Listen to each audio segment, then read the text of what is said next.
So napansin lang namin na malaking tulong talaga pag may sleeping cue si baby. So quick tip lang ulit mga kadadi, no? So kagabi kasi si baby, parang hirap siyang matulog ulit. So si baby kasi almost 6 months na siya. Next week 6 months na siya. Tapos kagabi naalala ni wife yung cues na binibigay namin sa kanya nung maliit pa lang siya. At ito nga yung lullaby na ginagamit namin sa kanya nung maliit pa lang siya. So ano ba yun? Ayan, ito.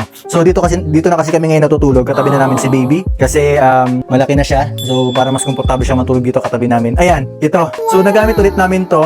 Ito kasi sobrang effective sa amin to for the first 3 months ni baby. Itong lullaby na to. Yan, kung maririnig niyo yung tunog. Ayan. So ito kasi maraming iba't ibang tunog to. Ayan, iba-iba. Pero yung specific na tunog na yun mismo yung pinapatugtog namin kay baby. Nung lumagpas na siya ng 3 months, trinay na namin hindi gamitin to. Pero kagabi, bigla siya ng gano'n na hirap niya mag-settle, hirap niya matulog. Kaya biglang naalala ni wife yan. Mabuti na nga lang, nandyan lang yun sa labas.